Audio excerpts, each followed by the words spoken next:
Trinamool vote ব্যাংকের রাজনীতি করে না। আপনারা নিজেদেরকে হিন্দুদের রক্ষাকর্তা বলে দাবি করেন। আজকে একজন ভদ্রলোক মারা গেছে খড়দাতে, তার নাম প্রদীপ কর। জিজ্ঞেস করুন তো কটা বিজেপির নেতা খোঁজ নিয়েছে?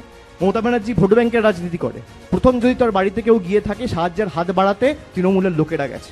এসআইআর ঘোষণা হওয়ার পর থেকে এই রিজেন্ট কলোনি, নেতাজি নগর, দুজন ব্যক্তি মারা গেছে।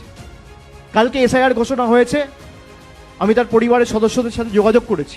আমি জানতে পেরেছি যে কালকে এসআইআর হওয়ার পর, ঘোষণা হওয়ার পর ভদ্রলোক এতটাই ভীত সন্ত্রস্ত হয়ে গেছে যে কোনোদিন নিজের শোয়ার ঘরে গিয়ে তিনি ছিটকানি আটকে বা দরজা বন্ধ করে কোনোদিন ঘরে শোয় না। তার বৌদি বলছে যে দরজার খিলটা আটকে ছিটকানি মেরে তিনি শুতে গেছে। আজকে তার মৃতদেহ উদ্ধার করছে এবং তার সাথে তার সুইসাইড নোট। সেই সুইসাইড নোটে প্রয়াত প্রদীপ কর, যার 57 বছর বয়স, তিনি বিয়ে থা করেননি, অবিবাহিত, তিনি লিখছেন আমার মৃত্যুর জন্য দায়ী হচ্ছে এসআইআর এবং এনআরসি। আর কত রক্ত চান জ্ঞানেশ কুমার? আর কত রক্ত চান অমিত শাহ? এত ঔদ্ধত্য, এত অহংকার, মানুষের প্রাণ, এদের তো কোনো যায় আসে না। মানুষের প্রাণের তো এদের কাছে কোনো দাম নেই। আমাদের কাছে তো মানুষের জীবন বা মানুষের প্রাণ অমূল্য, মূল্যাতীত, মণিমুক্তের মতো।